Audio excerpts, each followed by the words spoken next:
ప్రభునామమున చేరి వచ్చిన మీకందరికీ వందనములు.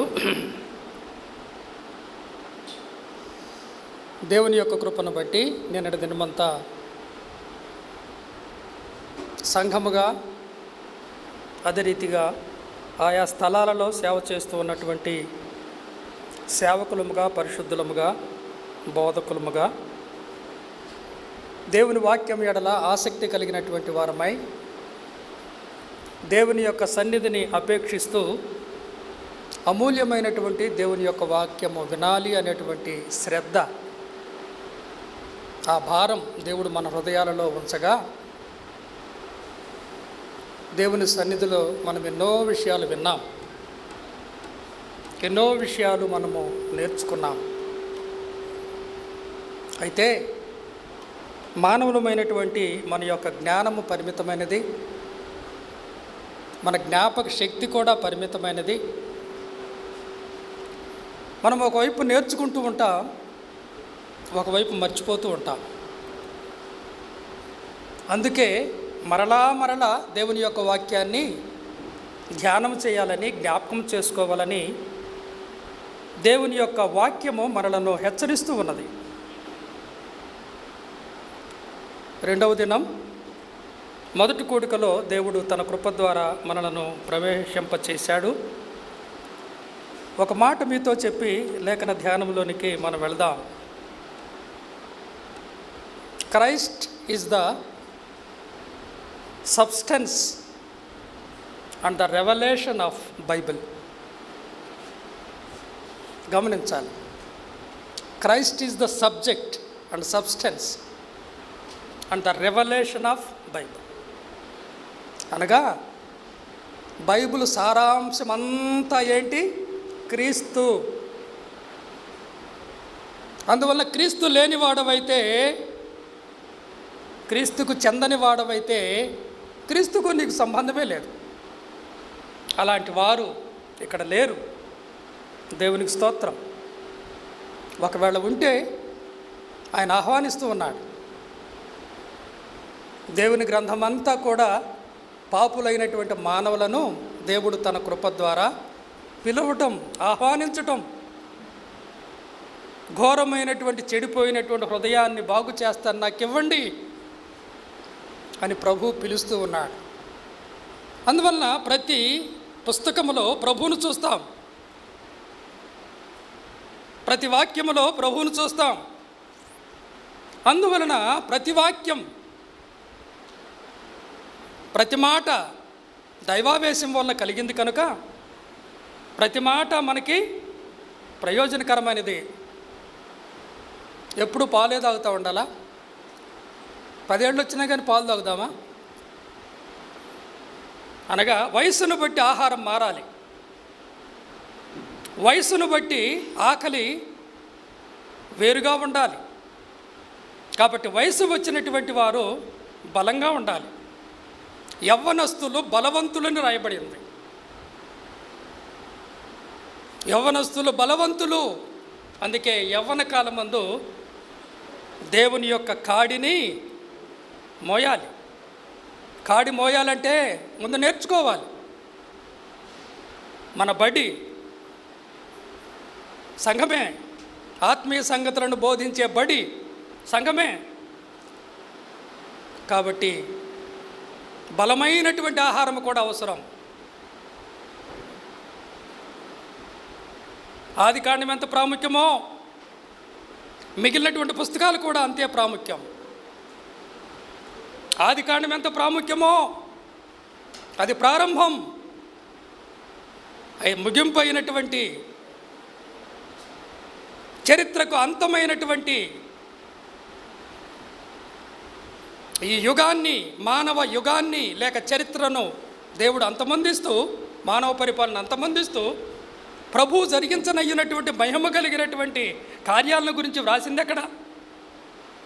పాత నిబంధనలో, నూతన నిబంధనలు అక్కడక్కడ వ్రాయబడ్డాయి. కానీ వాటి యొక్క సారాంశం, వాటి యొక్క ముగింపు ఎక్కడుందంటే ప్రకటన గ్రంథం. ప్రారంభం ఏ రీతిగా ఉన్నదో ముగింపు కూడా ఆ రీతిగానే ఉన్నది. నిన్న దినమందు మనము ఆదికాండము 14వ అధ్యాయంలో వ్రాయబడినటువంటి ఆ యొక్క విషయాలు మనము వరుసగా ధ్యానం చేస్తూ ఉన్నాం. 14వ అధ్యాయంలో వ్రాయబడినటువంటి మొదటి యుద్ధం, 4 రాజులు వచ్చి 5 రాజులను ఓడించటం అనేది మొదటిగా మనం చూచాం. యుద్ధం ఎప్పుడు ప్రారంభమైందో కూడా మనం చూచాం. లూసిఫర్ ఏ రీతిగా దేవుని మీద తనను తాను అతిశయించుకొని హెచ్చించుకొని గర్వించి పడిపోయాడో ఆ విషయాలు మనం చూచాం. అయితే పడిపోయినటువంటి ఆ లూసిఫర్ అపవాది తనతో ఉన్నటువంటి తనను అనుసరించినటువంటి దురాత్మల సమూహం వారు మేఘమండలంలో ఉంటూ రాజులను, అధికారులను, మానవులను ఏ రీతిగా వారు ప్రభావితం చేస్తూ ఉన్నారో, హృదయాలను చెడగొడుతూ ఉన్నారో, మనుషులను మోసం చేస్తూ ఉన్నారో, మనోనేత్రములకు వారు గుడ్డితనాన్ని కలుగు చేస్తూ ఈ యుగ సంబంధమైనటువంటి దేవతగా తాను చలామణి అవుతూ ఉన్నాడో మనం చూచాం. మానవ చరిత్రలో తిరుగుబాటు ఏదైనా వనములో ప్రారంభమైనదని, ఆజ్ఞను అతిక్రమించుట ద్వారా ఏ రీతిగా పాపం ప్రవేశించిందో ఆ పాపాన్ని తీసివేయట కొరకై ప్రభు ఇచ్చినటువంటి మొదటి వాగ్దానము కూడా అక్కడే ఉన్నది. ప్రభు తగిన కాలం ముందు వచ్చి దానిని నెరవేర్చి నిత్య రక్షణ, నిత్య విమోచన సిద్ధము చేసి ఆయన పిలుస్తూ ఉన్నాడు. ఈ విషయము నిన్న మనము జ్ఞాపకం చేసుకున్నాం. అయితే ప్రపంచంలో ఎన్నో యుద్ధాలు జరిగినాయి, ప్రపంచంలో ఎన్నో సంఘటనలు జరుగుతూ ఉన్నాయి. కేవలం ఇది మాత్రమే ఎందుకు వ్రాయబడిందంటే, ఈ యుద్ధము జరిగింది ఏ ప్రాంతంలోనంటే అక్కడ లోతున్నాడు, అక్కడ అబ్రహాం ఉన్నాడు. లోతు ఉండటం మాత్రమే కాకుండా దేవునికి ఇష్టడైనటువంటి, దేవునికి ప్రియమైనటువంటి, దేవుని దాసుడైనటువంటి అబ్రహాము యొక్క సహవాసమునకు దూరమై వెళ్ళకూడనటువంటి ప్రాంతాన్ని తాను ఇష్టపూర్వకంగా కోరుకొని వెళ్ళి సహవాసమునకు దూరమై పాపమునకు నిలయమైనటువంటి దేవుని యొక్క ఉగ్రత కొరకు కాచుకొని ఉన్నటువంటి సొదొమ గొమొర్రా పట్టణాలలో తాను నివాసము చేస్తూ ఉండగా ఏ రీతిగా ఆ రాజులు ఆ ప్రాంతాన్ని, అక్కడ ఉన్నటువంటి రాజులను జయించుట మాత్రమే కాకుండా లోతును, లోతు కుటుంబాన్ని, లోతు కలిగి ఉన్నటువంటి ఆస్తిని కూడా వారు దోచుకొని వెళ్ళారో అది కూడా నేను చూచాము. అందుకే పరిశుద్ధ గ్రంథములు ఇప్పుడే మనం చూచాం. సారాంశం, వాక్య సారాంశం క్రీస్తే. బయలుపరచబడినటువంటి సత్యం క్రీస్తే. అంత మాత్రమే కాదు, ఈ సత్యంలో చరిత్ర ఉన్నది, హిస్టారికల్ ఫ్యాక్ట్స్. 14వ అధ్యాయం అంతా చరిత్ర. ఒక భక్తుడు ఇలా అన్నాడు, history is his story. History is his story. చరిత్ర కూడా మనం గమనించినట్లయితే ఆయన అనుమతి లేకుండా ఏమీ జరగదు కనుక ఆయన జరిగించే కార్యాలే మొదట హిస్టారికల్ ఫ్యాక్ట్స్. రెండవదిగా మనం గమనించినట్లయితే చరిత్రలో జరిగినటువంటి సంభవాలలో భవిష్యత్తులో జరగనయ్యున్నటువంటి ప్రవచనాత్మకమైనటువంటి సందేశాలను కూడా దేవుడు ముందుగానే గ్రంథస్థం చేశాడు. ఇది మొదటి యుద్ధం అయితే మధ్యలో ఎన్నో యుద్ధాలు జరుగుతూ ఉంటాయి చరిత్రలో, ప్రపంచంలో. అయితే చివరి యుద్ధం ఉన్నది, అదే ప్రకటన గ్రంథము. మరొకసారి నేను జ్ఞాపకం చేస్తున్నా, ప్రకటన గ్రంథము 16వ అధ్యాయము 16వ వచనంలో రాయబడినటువంటి చివరి యుద్ధం, ప్రపంచ చరిత్రలో చివరి యుద్ధం. యుద్ధాలలో అంతటితో యుద్ధాలకు సమాప్తి, అంతటితో మానవ పరిపాలనా వ్యవస్థకు సమాప్తి, సాతాను పరిపాలనకు సమాప్తి, పాపానికి సంపూర్ణముగా ప్రక్షాళన. దాని తర్వాత ప్రభు యెరూషలేములో తన యొక్క సింహాసనాన్ని ఆయన అధిరోహించి రాజుల రాజుగా, 1000 ఏళ్ళు ఏ రీతిగా స్వర్ణయుగం అంట, గోల్డెన్ ఏజ్. మన ఎదురుచూపు, మన నిరీక్షణ ఆ రాకడ కొరకై మనమే కాదు, సంఘమే కాదు, విశ్వాసులే కాదు, సృష్టి అంతా కూడా ఆ ప్రభు రాకడ కొరకు ఎదురు చూస్తూ ఉన్నదని దేవుని వాక్యంలో వ్రాయబడినటువంటి విషయాలు మనం చూస్తాం. అర్మగెద్దోన్ అనగా మెగిద్దో అనేటువంటి ప్రాంతంలో సువిశాలమైనటువంటి భూభాగం అది. అనగా కోట్ల కొలది ప్రపంచంలో ఉన్నటువంటి సేనాధిపతులు, రాజులు, సైనికులు చేరి వచ్చి ప్రభు అయినటువంటి యేసుక్రీస్తు వారికి వ్యతిరేకంగా యుద్ధం చేయాలని వారు ఏకీభవిస్తారు. రాజులు ఎలా అభిషిక్తునికి వ్యతిరేకంగా ఏకీభవించిరి. కీర్తన 2. రాజులు, అధిపతులు ఏకీభవిస్తూ ఉన్నారు. సిలువలో ప్రభు చనిపోయాడు కదా, మనం గెలిచాం కదా, అలానే ఇప్పుడు కూడా ప్రభువుని మనం ఓడిద్దాం రండి, యుద్ధం చేద్దాం రండి, ఆయన ప్రజ అయినటువంటి ఇశ్రాయేలీయులను తుడిచిపెడదాం రండి అని సాతాను యొక్క అనుచరులైనటువంటి అంత్యక్రీస్తు లేక క్రీస్తు విరోధి అంటాం, అబద్ధ ప్రవక్త ప్రజలను ఏకము చేసి భూరాజులను సమకూర్చి మిగిద్దు అనేటువంటి ప్రాంతంలో వారు నిలిచి యెరూషలేమును వారు ఏం చేస్తారు, చుట్టూ దండు వేసి హతము చేయాలని వారు ప్రయత్నము చేస్తూ ఉన్నటువంటి ఆ సమయంలో మెరుపువలే మహామహిమతో ప్రభు అయినటువంటి యేసుక్రీస్తు వారు కోటాను కోట్ల తన యొక్క దేవదూతలతోనూ తను విలువ పెట్టి కొన్నటువంటి తన రక్తము కార్చి తాను సంపాదించినటువంటి తన యొక్క సంఘముతోనూ ప్రభు అయినటువంటి యేసుక్రీస్తు వారు భూలోకానికి వస్తాడు. అనగా 7 ఏండ్ల శ్రమల కాలం యొక్క చివరి ఘట్టం అది. భూలోకములో ప్రభువునందు విశ్వాసం ఉంచినటువంటి వారికి అందరికీ న్యాయమైనటువంటి ప్రతిదండన. అయ్యా ఇంకెన్నాళ్ళు ఈ ఘోష, అయ్యా ఇంకెన్నాళ్ళు ఈ బాధ, అయ్యా ఇంకెన్నాళ్ళు ఈ శ్రమ అని ప్రపంచంలో బాధింపబడుతూ ఉన్నారు, అణగదొరకబడుతూ ఉన్నవారు, వేధింపబడుతూ ఉన్నటువంటి వారు. ఎన్నిసార్లు మనం మొరపెట్టలా, ప్రపంచమంతా కూడా మూలుగుతూ ఉన్నది. ప్రభు వినడా? ప్రతిదానికి ఆయన ఒక సమయాన్ని నిర్ణయించాడు కనుక ఆ సమయాన్ని ఆయన రానయ్యున్నాడు.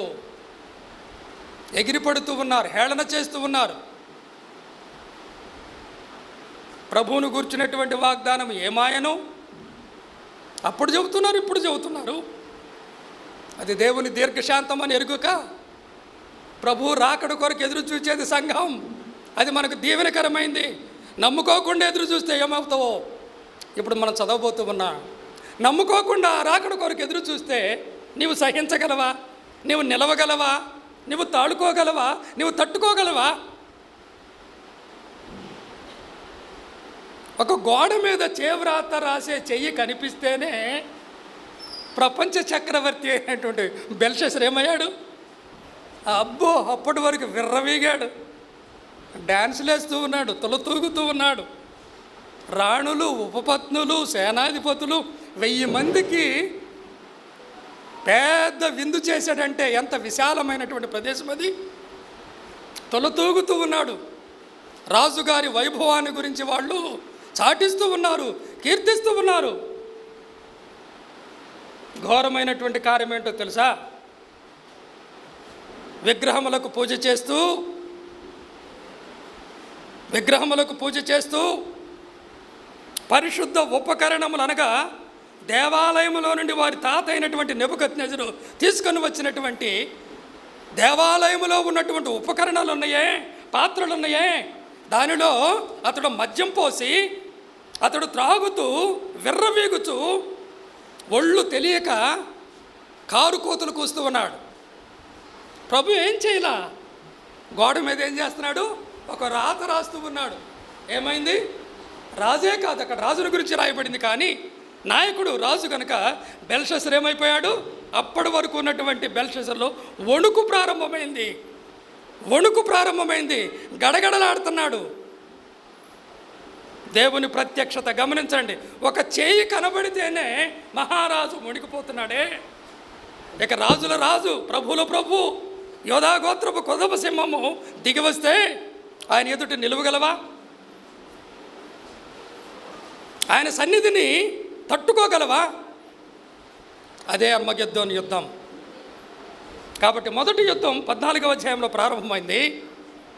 చివరి యుద్ధం ప్రకటన గ్రంథంలో వ్రాయబడింది. దాని గురించినటువంటి సంగతులు మనం చూద్దాం. నిన్నటి దినమందు పట్టబడి బందీగా కొనిపోబడినటువంటి లోతు కుటుంబాన్ని, లోతు యొక్క ఆస్తిని ఎంతో పరాక్రమంతో, ఎంతో ధైర్యముతో, ఎంతో రోషముతో, ఎంతో ఆసక్తితో అబ్రహాము తన ఇంట అలవర్చబడినటువంటి 318 మందితో వారిని వెంటాడి, గొప్ప విషయం, వారిని వెంటాడి వారికి ఎదురుగా సైన్యాన్ని నిలిపి, వారిది ఎంత సైన్యం? అబ్రహాం పక్షాన ఉన్న ఎంతమంది? ఈయన పక్షం 318 మంది. వాళ్ళు వేలకు వేలు. కానీ తన ఇంట అలవరిచినటువంటి 318 సేవకులతో దేవుని మీద ఆధారపడి, దేవుని నామమున, జీవము గల దేవుని నామమున యుద్ధము చేయగా ఆ రాజులందరినీ ఓడించాడు. బంధింపబడినటువంటి, పట్టబడినటువంటి లోతు కుటుంబాన్ని, యావదాస్తిని మరలా తీసుకొని వచ్చారు. That is history. దానిలో ప్రవచనం ఏంటో కూడా మనం చూచాం. రాబోయే కాలంలో ప్రపంచమంతటా కూడా పాపము చేయుటను బట్టి, దేవునికి అవిధేయులవుటను బట్టి, అవిశ్వాసాన్ని బట్టి యూదులు నేడు ప్రపంచంలో చెదరిపోయారు, చెల్లాచెదరైపోయారు. అలాంటి వారిని దేవుడు మరలా ఏ రీతికి, నిన్న ఒక మాట విన్నాం, ఏల వేసి పిలుస్తాడట. మామూలుగా కాదు, ఏల వేసి పిలుస్తాడు. కాబట్టి ప్రపంచపు నలుదిశలో చెదరిపోయినటువంటి ఇశ్రాయేలులందరినీ దేవుడు మరలా సమకూరుస్తాడు. అబ్రహాము ద్వారా వారికి వాగ్దానము చేయబడినటువంటి వాగ్దాన భూమి అంతటిని కూడా, ఒక్క అంగుళము కూడా ఎవరికి అప్పగింపకుండా, గమనించాలి మాట, ఒక్క అంగుళము కూడా ఏ అన్యుడు ఆక్రమించకుండా తాను అబ్రహాముకు వాగ్దానము చేసినటువంటి ఆ భూమి అంతటిని కూడా, పాలుతేరులు ప్రవహించే భూమి అంతటిని కూడా వారు స్వాధీనం చేసుకుంటారు. ఇశ్రాయేలు స్వాధీనం చేసుకుంటారు. అదే మనం విన్నాం. లోతు కోల్పోయినటువంటి ఆస్తిని మరలా అబ్రహాం ఏ రీతిగా తీసుకొని వచ్చాడో, ఈనాడు వాగ్దాన భూమికి దూరంగా వెలుపులుగా ఉన్నటువంటి ఇశ్రాయేలు తిరిగి రావటం మాత్రమే కాదు, పశ్చాత్తాపంతో, మారు మనసుతో రక్షింపబడినటువంటి వారై రావటం మాత్రమే కాదు, దేవుని కృప వలన దేవుడు వారికి వాగ్దానము చేసినటువంటి వాగ్దాన భూమి అంతటిని కూడా వారు స్వాధీనపరుచుకుంటారు, స్వతంత్రించుకొని ఇశ్రాయేలులు తమ దేశంలో ప్రవేశించిన తర్వాత అంతటితో వారికి తృప్తి ఉండదు. మొదట వారికి ఏం కావాలి? దేవాలయం కడతారు. సొలొమోను ఎక్కడైతే ఏ ప్రాంతంలో దేవాలయం కట్టాడో అదే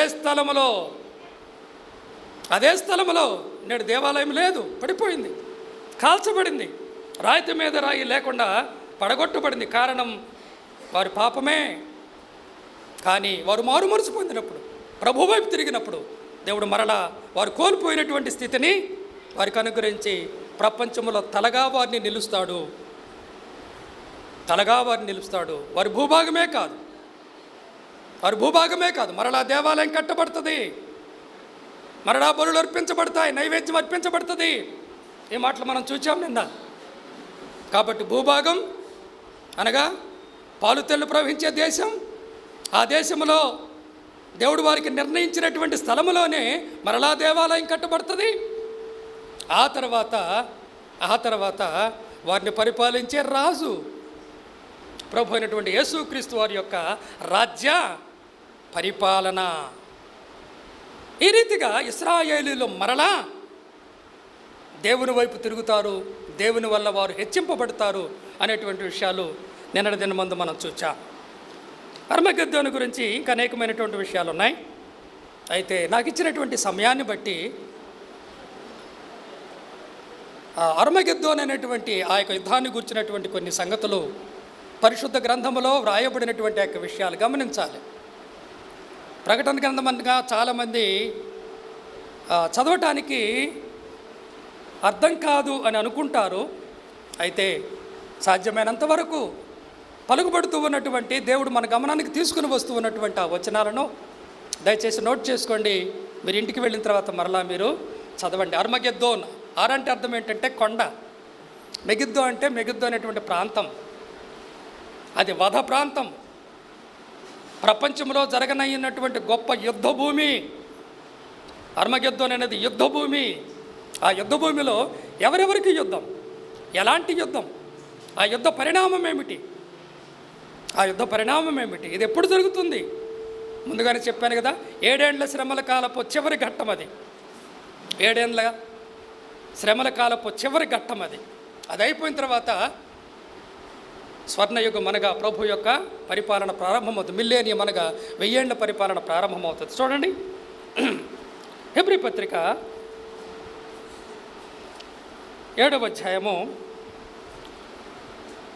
హెబ్రీ పత్రిక 7వ అధ్యాయము మొదటి 3 వచనాలు చదువుకుందాం.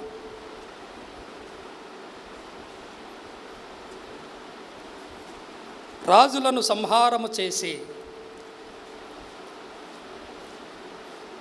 తిరిగి వచ్చుచున్న అబ్రహామును ఎవడు కలుసుకొని అతనిని ఆశీర్వదించెనో, ఎవనికి అబ్రహాం అన్నిటిలో 10వ వంతు ఇచ్చెనో, ఆ షాలేము రాజును మహోన్నతుడుకు దేవుని యాజకుడనైన మెల్కీసెదకు నిరంతరము యాజకుడుగా ఉన్నాడు. అతని పేరుకు మొదట నీతికి రాజనియు తర్వాత సమాధానపు రాజనియు అర్థమిచ్చునట్టి షాలేము రాజని అర్థం.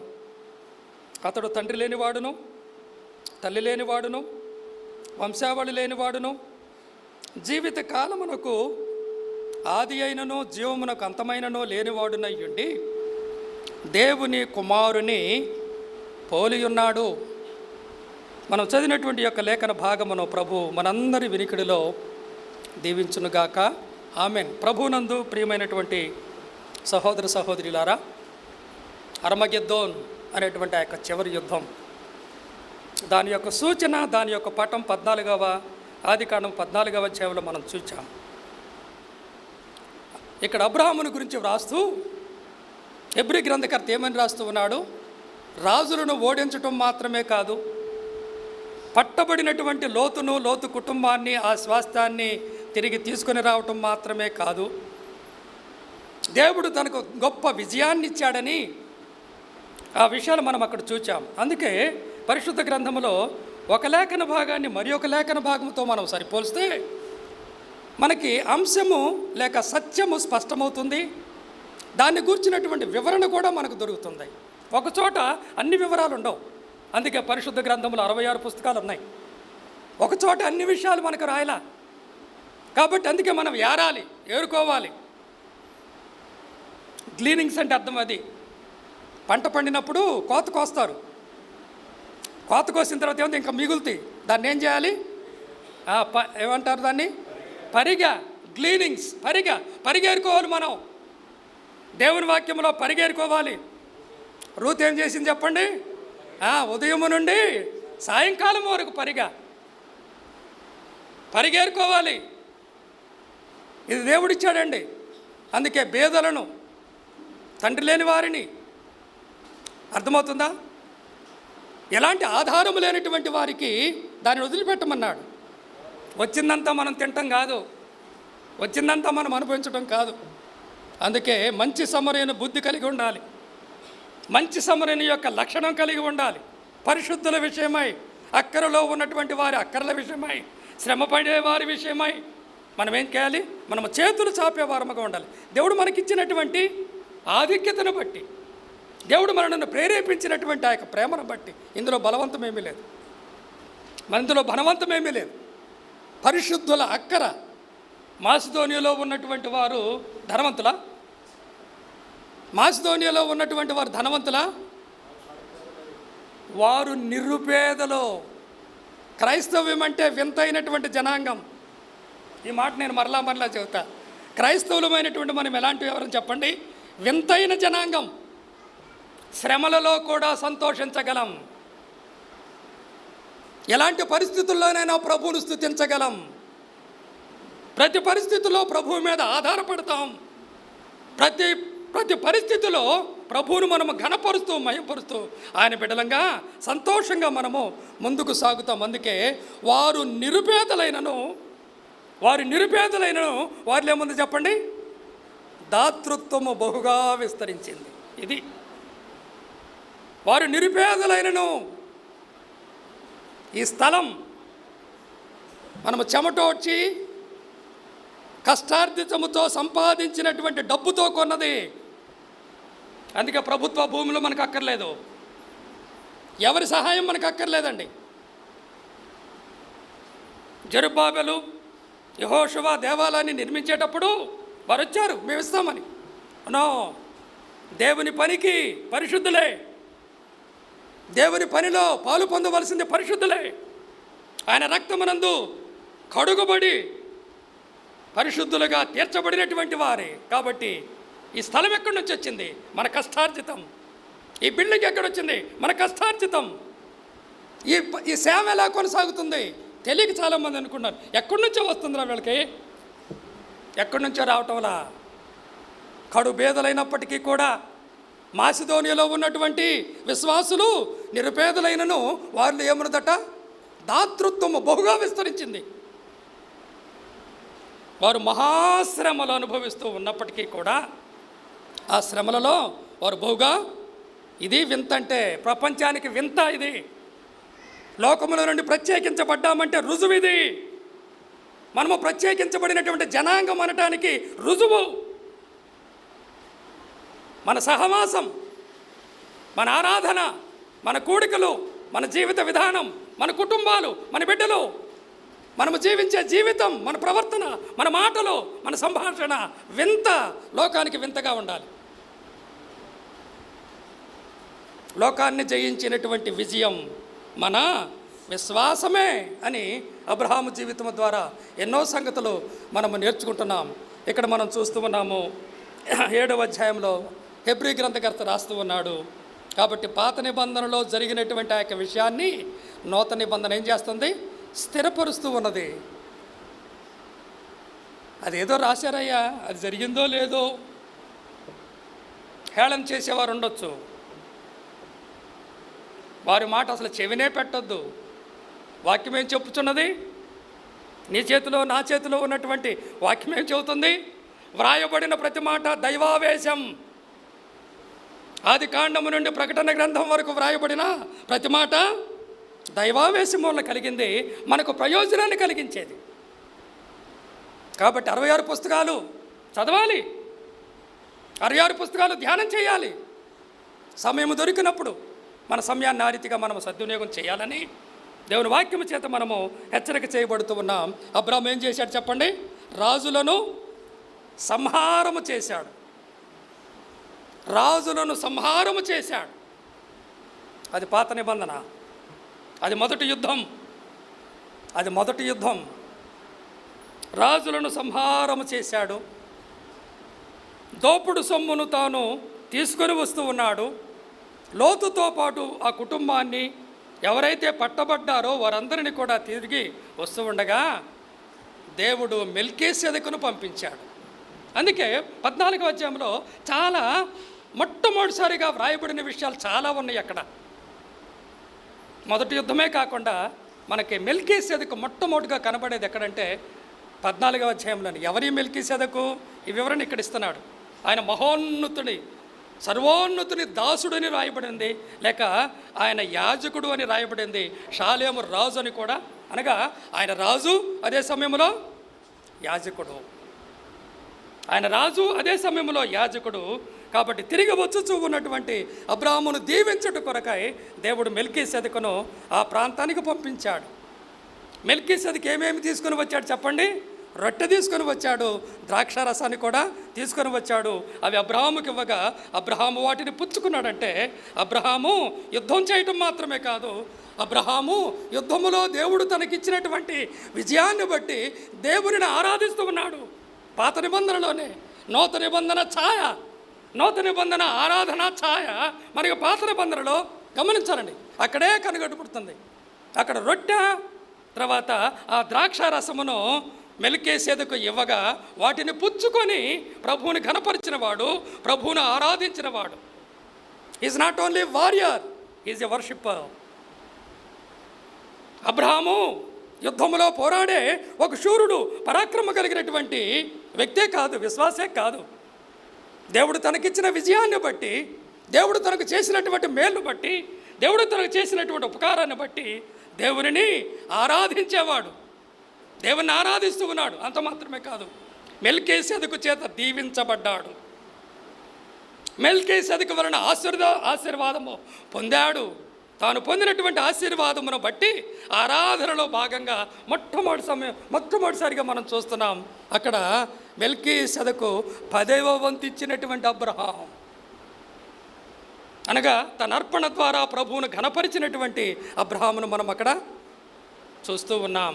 ఆ మెల్కీసెదెకును గురించినటువంటి వివరణ ఇక్కడ మనకు రాయబడింది. చూడండి, తిరిగి వచ్చుతున్న అబ్రహామును ఎవడు కలుసుకొని అతనిని ఆశీర్వదించను. మనకి హెబ్రీ పత్రికలోనే ఉంటుంది కదా, ఎవరిని ఆశీర్వదిస్తారు చెప్పండి? పెద్దవారు చిన్నవారిని ఆశీర్వదిస్తారు. మొట్టమొదటిసారిగా ఫరో దగ్గరికి యాకోబు వెళ్ళినప్పుడు ఫరో యాకోబును ఆశీర్వదించాడా? యాకోబు ఫరోను ఆశీర్వదించాడా? యాకోబు దీవించబడిన వాడు, ఇశ్రాయేలుగా మార్చబడినటువంటి వాడు, దేవుని యొక్క దీవెనలు పొందినటువంటి వాడు. వెళ్ళినప్పుడు ఫరోను ఆశీర్వదించాడు, అనగా ప్రవేశిస్తూ ఉన్నప్పుడు, మరలా తిరిగి వెళుతూ ఉన్నప్పుడు కూడా ఫరోను ఆశీర్వదించినట్టుగా మనం అక్కడ చూడగలుగుతూ ఉన్నాం. అనగా పెద్దవారు చిన్నవారిని ఏం చేస్తారు? ఆశీర్వదిస్తారు. కాబట్టి ఎవరు గొప్పవారు ఇక్కడ? మెల్కీసెదెకు గొప్పవాడు. మెల్కీసెదెకు గొప్పవాడు, ఆయన యాజకుడు, ఆయన రాజు. కాబట్టి ఆ మెల్కీసెదెకు ప్రత్యేకంగా అబ్రాహామును ఆశీర్వదించాడు. తర్వాత నిన్న ఒకటి చరిత్రని మనం చూచాం, రెండవది ప్రవచనాత్మకమైనటువంటి విషయం దానిలో ఉన్నదని చూచాం, మూడవదిగా ఇట్ ఈజ్ ఆల్సో డాక్ట్రినల్, సిద్ధాంతపరమైన బోధ కూడా ఉన్నది. అక్షరార్థమైనటువంటి యుద్ధం జరిగింది. ఇప్పుడు ఆత్మ సంబంధమైనటువంటి యుద్ధం రాబోతూ ఉన్నది. ఎవరికి? అబ్రాహాముకి. ఏంటా యుద్ధం?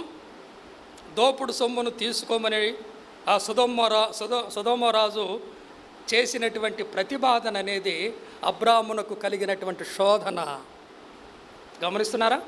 అబ్రాహాము కలిగినటువంటి శోధన, అబ్రాహామునకు ఎదురైనటువంటి పరీక్ష. యుద్ధములో ఏ రీతిగా గెలిచాడో ఈ శోధనలో కూడా అబ్రాహాము గెలిచాడు. ఏమన్నాడు? నేను తీసుకోను, నాకు అక్కరలేదు. అవి వాటిని త్రోసివేసినటువంటి అబ్రాహామును మనం అక్కడ చూస్తాం. దానికి కారణం ఏంటో తెలుసా? అతడు దీవెన పొందాడు, అతడు దీవించబడినటువంటి వాడు. ప్రత్యేకంగా తనను కలిసి కొన్నటువంటి మెల్కీసెదెకు ద్వారా తాను బలపరచబడ్డాడు. శోధనను ఎదుర్కొన్నట్టు, శోధనను జయించినట్లుగా అబ్రాహామును మనం చూస్తాం. అక్కడ మనం చూసినట్లయితే ఎవరిని ఆశీర్వదించానో, ఎవరికి అబ్రహాము అన్నిటిలో 10వ వంతు ఇచ్చానో ఆ షాలేము రాజును మహోన్నతుడుగు దేవుని యాజకుడైన మెల్కీసెదెకు. గమనించాలండి, ఈయన రాజు, షాలేం అనగా యెరూషలేం, షాలేము రాజు. రెండు అక్కడ మనం చూసినట్లయితే మహోన్నతుడుగు దేవునికి యాజకుడు, ఇవి రెండు ఉన్నాయి ఈ మెల్కీసెదెకులో. మెల్కీసెదెకు నిరంతరము యాజకుడుగా ఉన్నాడు. తర్వాత చూడండి, అతని పేరుకు మొదట నీతికి రాజు. మెల్కీసెదెకు అంటే అర్థం అది. మెల్కీ అనగా నీతికి రాజు. ప్రతి మాట ఎంతో ప్రయోజనకరం అండి, ప్రతి మాట ఎంతో భావగర్భితం. ఏమిటి మెల్కీసెదెకు అంటే? ఎప్పుడు ఇది నెరవేరుతుంది? ప్రభు అయినటువంటి యేసుక్రీస్తు వారి యొక్క 1000 ఏళ్ల పరిపాలనలో నీతి నివసిస్తుంది, నీతి నివసిస్తుంది. దుర్నీతికి, అన్యాయానికి అసలు అక్కడ నూకలు చెల్లుతాయి అంటాం చూసారా? అనగా కనబడవు. నీతి, న్యాయం, సమాధానం, సంతోషం వెళ్ళి విరవబోతూ ఉన్నటువంటి 1000 ఏళ్ల పరిపాలన గురించి ముందుగానే ఆయన పేరులోనే దేవుడు ఈ గంభీరమైనటువంటి సత్యాలను మర్మముగా ఉంచాడు. దేవుడు మర్మముగా ఉంచాడు. అతడు అతని పేరుకు మొదట నీతికి రాజనియు తర్వాత సమాధానపు రాజనియు అర్థమిచ్చున్నట్లే షాలేము రాజని అర్థము. తర్వాత అతడు తండ్రి లేనివాడును తల్లి లేనివాడును వంశావళి లేనివాడును అనగా అతనిని గూర్చినటువంటి పుట్టుపూర్వోత్తరాలు బైబిలులో వ్రాయబడలా. అంతేగాని తండ్రి లేనడు కాదు, తల్లి లేనని కాదు, తండ్రి ఉన్నాడు. చరిత్ర అనగా చరిత్ర తెలియచేస్తూ ఉన్నది. కానీ పరిశుద్ధ గ్రంథంలో అతని తల్లిని గూర్చి, అతని తండ్రిని గూర్చి, అతని జన్మను గూర్చి, అతని మరణాన్ని గూర్చి, అతని వంశావళిని గురించి వ్రాయబడినది భావం. Is historical man. అబ్రహాం ఎలా ఉన్నాడో ఆ రీతిగా మెల్కీసెదెకు ఉన్నాడు. అర్థమవుతుంది? అది భాష అక్కడ సందర్భం. అతడు తండ్రి లేనివాడును తల్లి లేనివాడును వంశావళి లేనివాడును జీవిత కాలమునకు ఆది అయినను జీవమునకు అంతమైనను లేనివాడునయ్యుండి దేవుని కుమారుని. కాబట్టి రాబోయే ప్రభు అయినటువంటి యేసుక్రీస్తు వారిని చూపిస్తూ ఉన్నాడు ఛాయగా ప్రభు మెల్కీసెదెకులో. కాబట్టి ఇక్కడ మనం చూస్తాం, రాజులను సంహారము చేసి. చూడండి, మన రాజు అనగా ప్రభు అయినటువంటి యేసుక్రీస్తు వారు ఎప్పుడు వస్తాడో మనం చూద్దాం. ఎప్పుడు వస్తాడో మనం చూద్దాం. జకర్యా గ్రంథం చూడండి. జకర్యా గ్రంథం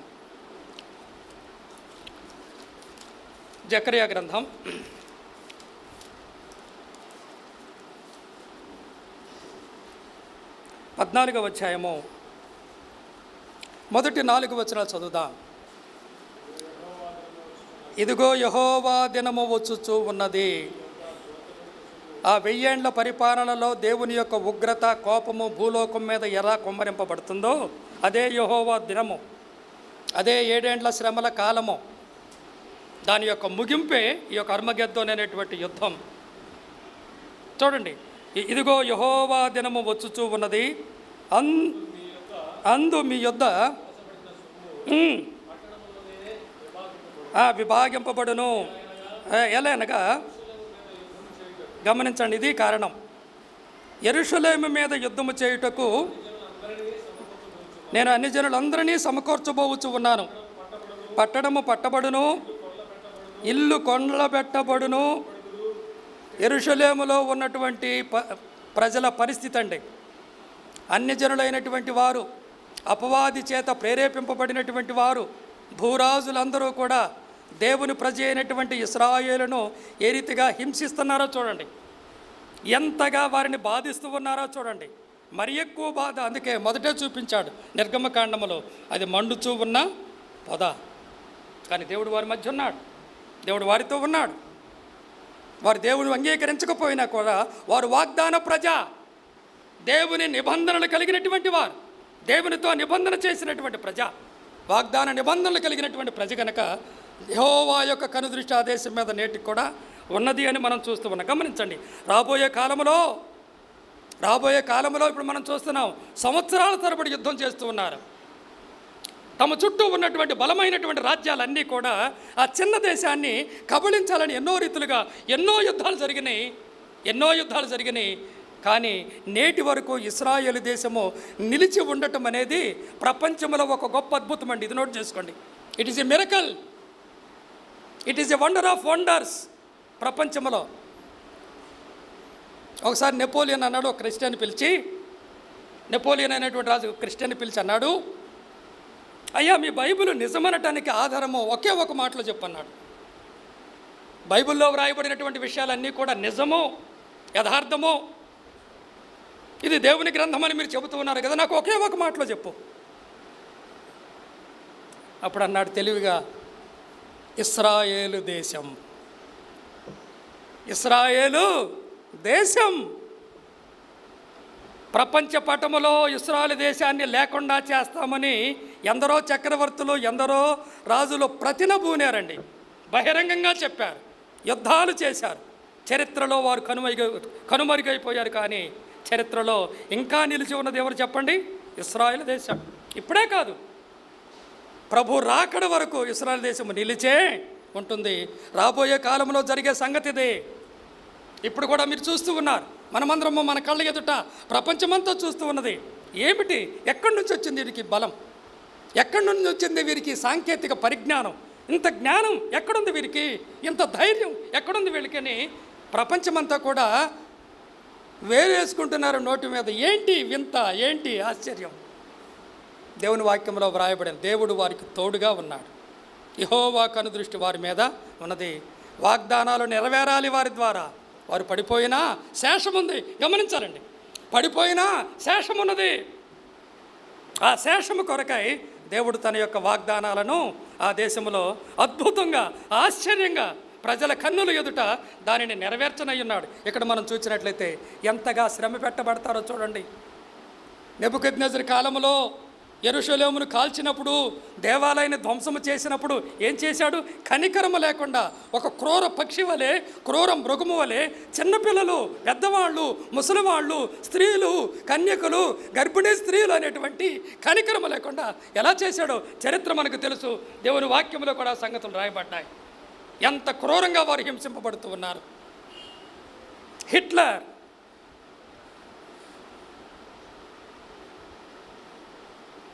ఇశ్రాయేల్ జనాంగాన్ని ఎంతమందిని ఓచకోత కోసాడండి? సంఖ్య చెప్పగలరు ఎవరైనా? 60 లక్షలు. 60 లక్షలు. 60 లక్షల మంది యూదులను ఓచకోత కోయించాడు ఎవరు? అంత ద్వేషం, అంత ఈర్ష్య, అంత పగ దేవుని ప్రజ అయినటువంటి ఇశ్రాయేలీలు. ఆనాడే కాదు, ఈనాడు కూడా చాలామంది ఉన్నారు. నమ్ముకున్నటువంటి దేవుని ప్రజ అయినటువంటి మన మీద కూడా లోకము అదే చూపు, అదే చూపు, అదే విషపు చూపు. దేవుడు మన పక్షముగా ఉండగా మనకు విరోధి ఎవడు? గమనిస్తూ ఉన్నారా? మనమెంత ధన్యులమండి, మనమెంత భాగ్యవంతులు, మన నిరీక్షణ ఎంత గొప్పది. ఇక్కడ మనం చూస్తూ ఉన్నాం. అప్పుడు ఏం చేస్తాడో చూడండి. మనం చూసినట్లయితే పట్టణములో సగం మంది చెరపట్టబడిపోదురు, అయితే శేషించువారు నిర్మూలము కాకుండా పట్టణములో నిలుతురు. 3వ వచనం. అప్పుడు, ఎప్పుడు? అది అప్పుడు 7 ఏళ్ల శ్రమల కాలంలో ఆ చివరి దినం లేక ఆ చివరి దినాలలో ప్రభు అయినటువంటి యేసుక్రీస్తు వారు మహిమ ప్రకాశముతో, మహిమా ప్రభావములతో, కోటాను కోట్ల తన యొక్క దూతలతో, తన వధువైనటువంటి సంఘముతో ఆకాశములో ఒక మెరుపు మెరిచినప్పుడు ఏ రీతిగా ప్రజలందరూ చూస్తారో, ప్రజలందరికీ కనబడేటువంటి రీతిగా తన యొక్క మహిమలో నీతి సూర్యుడిగా ప్రభు అయినటువంటి యేసుక్రీస్తు వారు ఆయన వచ్చి సంఘం కొరకు ప్రభు వచ్చినప్పుడు లోకానికి తెలియదు. ఆయన ప్రకాశమానమైనటువంటి వేకువ చుక్కగా వస్తాడని ప్రకటన గ్రంథంలో ఉన్నటువంటి సంగతులు మనం ఎరుగుదాము. అయితే ఇశ్రాయేలును విమోచించుట కొరకై, తన రాజ్యాన్ని స్థాపించుట కొరకై ప్రభు అయినటువంటి యేసుక్రీస్తు వారు ఆయన భూలోకానికి వస్తాడు. ఆయన కాలు మొట్టమొదటిసారి ఎక్కడ పెడతాడు? ఒలీవల కొండ మీద పెట్టగా. అక్కడ రాయబడినటువంటి ఆ మాట మనం చూడాలి. ఎందుకు ఆయన దిగి వస్తాడు? అప్పుడు పట్టణము పట్టబడి, ఏ పట్టణం అది? యెరూషలేము పట్టణం. అది మహారాజు పట్టణం. దేవుని ప్రజ అయినటువంటి ఇశ్రాయేలులు నివాసముంటూ ఉన్నటువంటి ఆ యొక్క యూదులను సంహరించుట కొరకై అపవాది చేత ప్రేరేపింపబడినటువంటి భూరాజులు, సేనాధిపతులు, ప్రజలందరూ కూడా యెరూషలేం ఏం చేస్తారట? ముట్టడి అనగా తప్పించుకోవడానికి కూడా వీలు లేకుండా సైన్యాన్ని మోహరించి ఉండగా ఆ సమయంలో అప్పుడు యెహోవా బయలుదేరి తాను యుద్ధము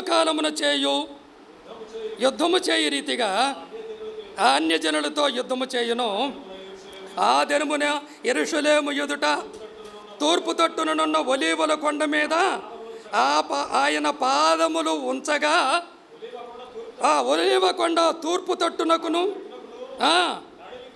నడుమికి విడిపోయి, ఆ సగపు కొండ ఉత్తరం, సగము కొండ దక్షిణం జరుగును కనుక. ఎందుకు విశాలమైన లోయ? అవసరం. వారు తప్పించుకునేటువంటి మార్గాన్ని దేవుడు వారికి ఏర్పాటు చేస్తాడు. ఇరుకులో విశాలత అంటే అదే. దేవుని ప్రజలు ఆ రీతిగా బాధింపబడుతూ ఉండగా, సైన్యము చుట్టుముట్టి ఉండగా దేవుడు వారికి మార్గాన్ని సిద్ధము చేస్తూ ఉన్నాడు.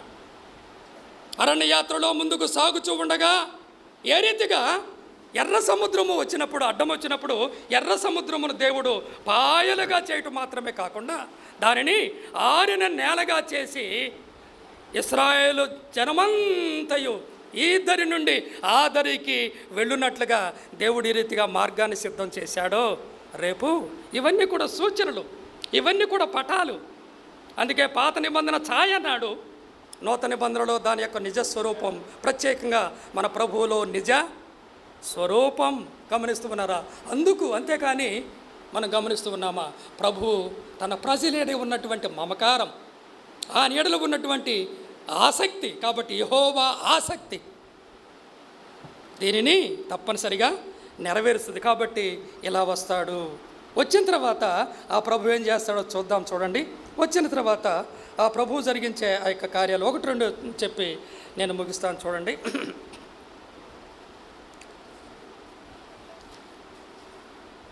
ఆమోసు గ్రంథం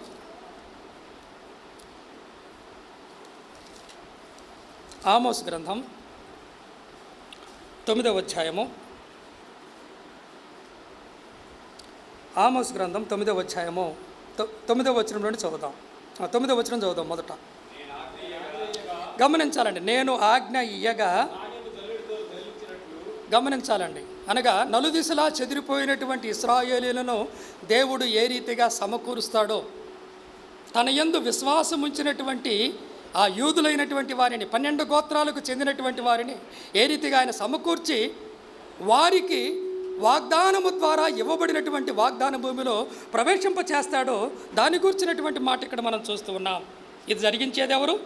యెహోవా ఆసక్తి దీనిని జరిగించును. నేను ఆజ్ఞ ఇవ్వగా, గమనించాలండి, ఇప్పుడు జల్లింపబడుతూ ఉన్నారు వారు. ఇశ్రాయేలీయులు జల్లింపబడుతూ ఉన్నారు, ఎన్నో శ్రమల పాలవుతూ ఉన్నారు ప్రపంచమంతటా.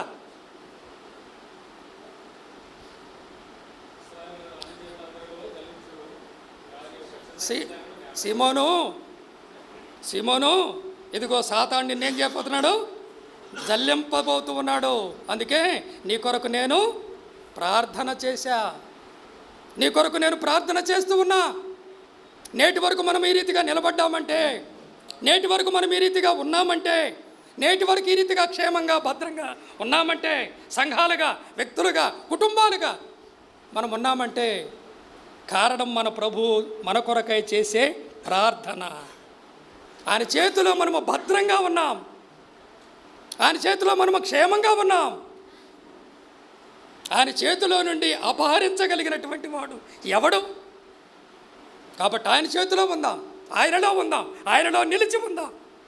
చెదరిపోయినా శేషం మిగిలే ఉన్నది కనుక రక్షింపబడి ఆయన రాకుడు కొరకు ఎదురు చూస్తూ ఉన్నటువంటి వారిని తన ఆజ్ఞ మేరకు నలుదిశల నుండి ప్రపంచంలో చెదరిపోయినటువంటి ఇశ్రాయేలందరినీ కూడా ఆ వాగ్దాన భూమికి ఆయన చేర్చేటప్పుడు ఒక్క గింజైనా కూడా జారిపోవటానికి వీలే. ఇశ్రాయేల్ అందరూ ఎర్ర సముద్రాన్ని దాటారా, లేకపోతే ఒకళ్ళిద్దరు చనిపోయారా? దేవుని కార్యాలు అంత గంభీరమైనవే, దేవుని కార్యములు అంత గంభీరమైనవి. అందుకే దేవుడు మనకిచ్చినటువంటి రక్షణ అంత శాశ్వతమైనది. ఎవరిని సాతాను అపహరించలేడు. సాక్ష్యం పోవచ్చు, నిజమైన యథార్థమైనటువంటి మారు మనసు, పశ్చాత్తాపం, రక్షణానుభవం కలిగినటువంటి వ్యక్తి లోతు అలాంటి వాడే కదా.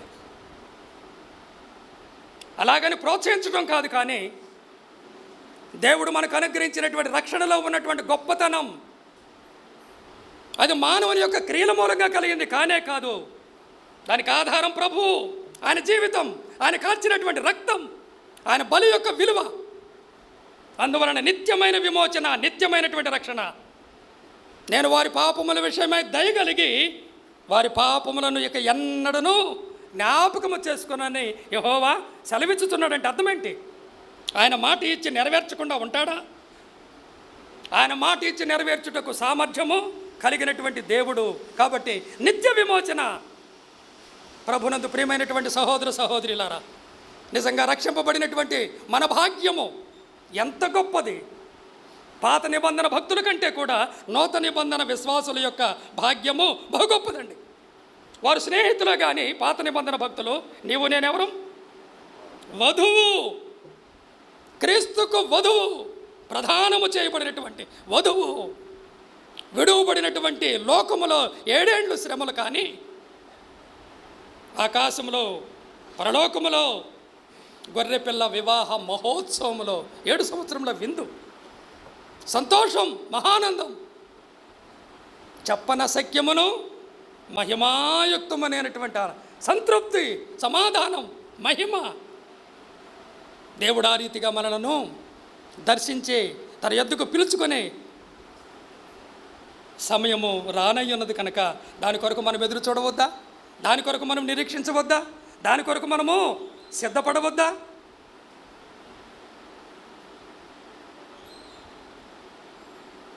యుద్ధ భూమిలో 2 సంవత్సరాల నుంచి యుద్ధం చేస్తూ ఉన్నటువంటి తన భర్త 1 నెల రోజులు సెలవు కొరకు 2 సంవత్సరాల తర్వాత వస్తూ ఉంటే పిల్లలు ఎంత ఆశగా ఎదురు చూస్తారు, భార్య ఎంత ఆశగా ఎదురు చూస్తుంది, అది నాకు తెలుసండి.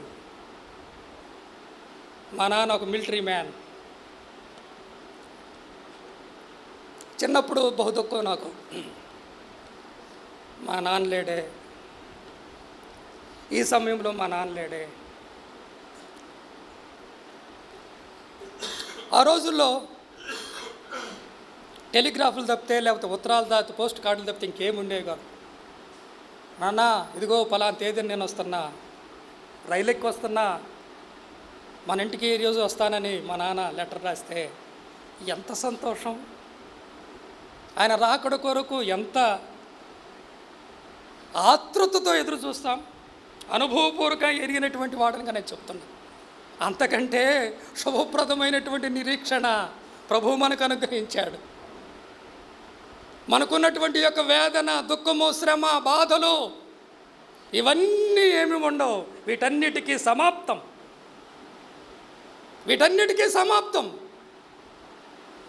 కాబట్టి నిత్యమైనటువంటి మహిమలో మనం ప్రవేశిస్తాం. నిన్న ప్రియులు జ్ఞాపకం చేశారు. 1 యోహాను పత్రిక 3వ అధ్యాయంలో రాయబడిన మాట. మనం ఎలా ఉంటాం? ఆయనను పోలి ఉంటాం. ఇప్పుడుందా? సంఘము పైకెత్తబడినప్పుడు మనం మహిమ దేహాలు ధరించుకున్నప్పుడు మనం ఆయనను పోలి ఉంటాం. అంత మాత్రమే కాదు, ఆయన సన్నిధిలో ప్రభువుని ముఖాముఖిగా చూస్తాం. ఆనందానికి అవధులుంటాయా చెప్పండి? ఆ ఆనందానికి అవధులుంటాయా చెప్పండి? ఆ సంతోషాన్ని మనం వివరించగలమా చెప్పండి? ఇవి తెలుసుకోవద్దా? ఇవి వివరించొద్దా? ఇవి వచ్చే తరానికి మనము ప్రకటన చేయవద్దా? వారికి నేర్పించవద్దా? ఇది దేవుని బడి కాదా? మనము నేర్చుకోవలసిన విషయాలు ఎన్నో ఉన్నాయి. చివరి యుద్ధమైనటువంటి అర్మగెద్దోన్ యుద్ధం ఎలా జరగబోతూ ఉన్నదో కాబట్టి మొదట ఇశ్రాయేలులను తన వారిని అందరినీ కూడా సమకూరుస్తాడు. ఎవరూ నశించడానికి వీలే, ఆయన అనుమతి లేకుండా ఏమీ సంభవించదు అనేటువంటి విషయాన్ని మనం ఎరిగి ఉండాలి. తర్వాత చూడండి 11వ వచనం చదవాలి. పడిపోయినటువంటి దావీదు గుడారమును ఆ దినమున నేను లేవనెత్తుతానంటున్నాడు. ఏం చేస్తాడు? దాని గోడలు బాగు చేసి, దాని పోయిన చోట్లను బాగు చేసి,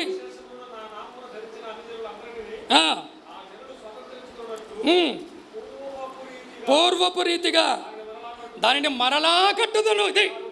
దీని రెస్టోరేషన్ అంటాం. ఇది మూడవ రెస్టోరేషన్. ఐగుప్తు నుండి విమోచింపబడ్డారు, బబులోను దేశము నుండి విమోచింపబడ్డారు. ప్రపంచపు నలుదిక్కులా చెదరిపోయినటువంటి ఇశ్రాయేలు జనాలు మారు మనసు కలిగి ప్రభువు వైపు చూచి రక్షింపబడినప్పుడు దే విల్ బి రెస్టోర్డ్. ఇది దేవుని వాగ్ద. ఆయన ఆజ్ఞ చొప్పున, ఆయన మాట చొప్పున చరిత్రలో జరగనయ్యినటువంటి అపూర్వమైనటువంటి సంఘటనలండి. సంఘము పైకెత్తబడటం అనేది సామాన్యమైన విషయం కాదు. ప్రపంచంలో అపూర్వమైనటువంటి సంఘటన, ఘట్టం ఏంటి? అనగా సమాధులలో ఉన్నటువంటి వారందరూ కూడా ఆర్భాటముతో ఆయన పేరు పెట్టి పిలవగానే లేవటం అనేది సామాన్యమైన విషయమా? ఎంతమంది? కోటాను కోట్ల మంది, ప్రపంచంలో కోటాను కోట్ల మంది ఆయన స్వరము విని నా గొర్రెలు నా స్వరము వినును. క్షణముల రెప్పపాటులు అన్నాడు 1 కొరింథీ పత్రిక 15వ అధ్యాయంలో. రెప్పపాటులు. మృతతుల్యమైనటువంటి యొక్క శరీరం, మర్త్యమైనటువంటి యొక్క శరీరం మహిమను ధరించుకుంటుంది. అప్పుడు మహిమలో ఉన్నటువంటి ప్రభువుని మనం, ఇది మన నిరీక్షణ. ఇది ఎప్పుడు? అందుకే రెండవ రాకడ మొదటి ఘట్టములోనే సంఘము పైకెత్తబడుతుంది. రెండవ రాకడ రెండవ ఘట్టములో ప్రభు ప్రజలందరికీ తన యొక్క ప్రత్యక్షతను, తన యొక్క రాకడను గురించి తెలియచేస్తాడు. ఆ సమయానికి ఏం జరుగుతుందంటే, మనం చూసినట్లయితే యెరూషలేము పట్టబడి, యెరూషలేము చుట్టూ కూడా సైన్యాన్ని మోహరించి భూరాజుల చేత, అధికారుల చేత అంత్యక్రీస్తు పరిపాలన చేస్తాడు. అప్పుడు ప్రపంచమంతా కూడా అతని స్వాధీనంలో ఉంటుంది. ప్రపంచంలో ఉన్నటువంటి మతాలను కూడా అతడు ఏకం చేస్తాడు. ప్రపంచంలో అనగా మతము, రాజకీయము రెండు ఏకమై దేని గురించి? ప్రభువును ఎదుర్కొనుట కొరకై, ఆయనతో యుద్ధము చేయుట కొరకై, ఆయన ప్రజ అయినటువంటి ఇశ్రాయేలీలను లేకుండా చేయుట కొరకై పూనుకుంటాడు. అతడి చివరి ప్రయత్నం అది. తన సమయం ఏంటో ఇంకా తక్కువే ఉంది అనే సంగతి సాతానుకు తెలుసు. కాబట్టి ఈ రీతిగా ప్రజలందరినీ మోసము చేసి మెగిద్దోని అనేటువంటి ప్రాంతంలో వారిని మోహరిస్తాడు. 1-2 మాటలు చెప్పి నేను ముగిస్తాను. చూడండి, ప్రకటన గ్రంథం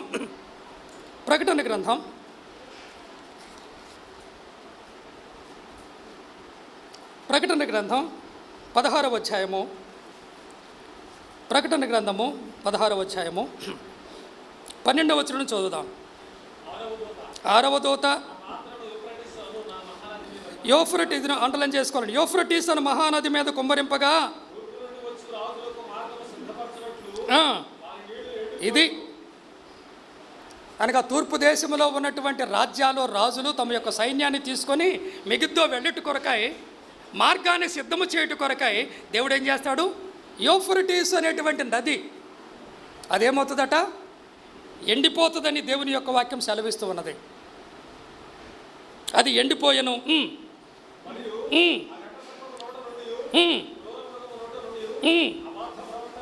నోట నుండి చూచితిని, దయ్యములాత్మలే. గమనించండి, అవి సర్వాధికారి అయిన దేవుని మహాదినమున జరుగు యుద్ధమునకు లోకమంతటా ఉన్న రాజులను పోగు చేయాలని. ఇది గమనించండి, ఆ కాలంలో దేవునికి వ్యతిరేకంగా ఉన్నటువంటి రాజులందరినీ కూడా మోసపరిచి ఈ యుద్ధము కొరకు పోగు చేస్తాడు. ఎవరు? అపవాది అనుచరులైనటువంటి అబద్ధ ప్రవక్త, అంత్యక్రీస్తు. ఎక్కడ? మెగిద్దోని అనేటువంటి ప్రాంతానికి వారందరినీ సమకూరుస్తాడు. యెరూషలేమును ముట్టడి చేయటం మాత్రమే కాకుండా ప్రభువుతో యుద్ధము చేయాలని వారిని ఆ రీతిగా పోగు చేస్తాడు. బయలు వెళ్ళి 15వ వచనం హెబ్రీ భాషలో అది అండర్లైన్ చేసుకోవాలి. ఇది చివరి యుద్ధం. హెబ్రీ భాషలో మెగిద్దోని లోయ, విస్తారమైనటువంటి ఒక ప్రదేశం. అది కోటాను కోట్ల సైనికులు సమకూడి యుద్ధము చేసే మెగిద్దో అనేటువంటి లోయ అండి. అది హర్మెగిద్దోన్ చోటుకు వారిని పోగు చేశాను. నేను దొంగవలే వచ్చుచూ ఉన్నాను.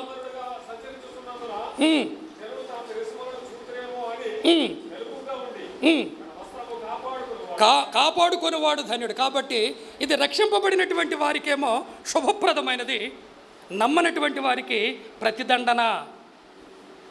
నమ్మనటువంటి ప్రతి వారికి కూడా ఆ 7 ఏళ్ల శ్రమల కాలము, ఆ తర్వాత అర్మగద్దోని యుద్ధము ద్వారా ప్రతిదండన జరుగుతుందండి. అందుకే 1000 ఏళ్ల పరిపాలన ప్రవేశించేది ఎవరు? రక్షింపబడినటువంటి యూదులు, రక్షింపబడినటువంటి అన్యులు మాత్రమే. పాపులు ప్రవేశింపలేరు. దానికి ప్రక్షాళన ఇది 7 ఏళ్ల కాలపు శ్రమలో. చివరిగా మిగిలిపోయినటువంటి వారిని అర్మగద్దోన్ అనేటువంటి యుద్ధములో ప్రభు ఎలా వారిని నాశనం చేస్తాడు. ఎన్నో విషయాలు ఉన్నాయి. వారిని ఎలా నాశనం చేస్తాడు. కాబట్టి యుద్ధాన్ని గురించి ఇక్కడ రాయబడింది. ఆ యుద్ధం యొక్క ఫలితం ఏంటి అది చదివి నేను ముగిస్తా. మరి ప్రియులకు నేను సమయం ఇవ్వాలి కనుక నేను ఇంతటితో ముగిస్తూ ఉన్నాను. ప్రకటన గ్రంథము 19వ అధ్యాయము 19వ అధ్యాయమయ్యా. ప్రకటన 19వ అధ్యాయము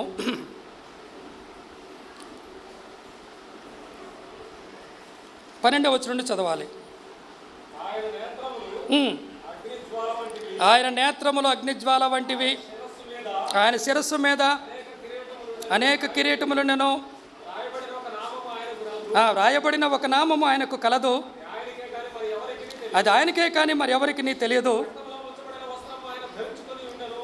ఉండెను ప్రభువైన యేసుక్రీస్తును గుర్చినటువంటి వర్ణన ఇది. గమనించ, పరలోకమందున్న సేనలు శుభ్రమైన వెంబడించుదురు, జనములను కొట్టుటకై. గమనించాలండి. కాబట్టి యేసు ప్రభు ఏమి యుద్ధం చేయడం ఒక్కరి లేదు, ఆయన మాట చాలు. మనము 2వ తెస్సలోనికీ పత్రిక కనుక వెళ్ళినట్లయితే తన నోటి ఊపిరి చేత, తన మాట చేత తనకు వ్యతిరేకంగా నిలిచినటువంటి, మరి రాజులు వ్యతిరేకంగా దేవునికి నిలుస్తారా? నిలుస్తారండి, నిలుస్తారు. అందుకే కదా మొదటి రాకడలో ప్రభువుని ఘోరంగా సిలువ వేసింది. అలా చేయాలని సాతానుడు చేసినటువంటి చివరి ప్రయత్నం ఇది. కానీ దేవుడు తన యొక్క ప్రణాళికను, దేవుడు తాను ఏదైతే ఇచ్ఛయించాడో తన ఉద్దేశాన్ని ఏ రీతిగా ప్రభువు నెరవేరుస్తాడో అర్మగెద్దోన్ అనేటువంటి యొక్క యుద్ధం తెలియచేస్తూ ఉన్నది. కాబట్టి వారిని పూడ్చిపెట్టడానికి 7 నెలల సమయం పడుతుందట. యేసుకెళ్ళ గ్రంథంలో రాయబడినటువంటి మాట. వారు తీసుకొని వచ్చినటువంటి ఆ యుద్ధోపకరణాలన్నిటినీ కూడా కాల్చటానికి అవి కాల్చబడతా ఉంటాయట. ఎన్ని సంవత్సరాలు? 7 సంవత్సరాలు కాల్చబడతా ఉంటాయట. అనగా అన్ని విధాలైనటువంటి యుద్ధోపకరణాలు తీసుకొని వచ్చి వారు యుద్ధము చేయట కొరకై వారు సిద్ధపడి ఉండగా ప్రభు ఏం చేస్తాడు? తన నోటి ఊపిరి చేత, తన మాట చేత వారందరినీ కూడా, అనగా పాపమునకు రావలసినటువంటి న్యాయమైనటువంటి ప్రతిదండన, శిక్ష ప్రభు అయినటువంటి యేసుక్రీస్తు వారు విధిస్తాడు. చివరికి ఒక్క మాట చదువుతాను, నేను ముగిస్తాను. 2వ తెస్సలోనికీ పత్రిక 2వ తెస్సలోనికీ పత్రిక 2వ తెస్సలోనికీ పత్రిక 1వ అధ్యాయము. అనగా మన నిరీక్షణ శుభప్రదమైనటువంటి మన నిరీక్షణ ఆ ప్రభు రాకడలో మనకు జరిగేది ఏమిటి? అప్పటికే మనం మహిమ శరీరంలో ఉంటాం. అయితే రక్షింపబడినటువంటి యూదులు, అన్యులు వారికి కలిగే మేలేమిటి? 6వ వచనం నుండి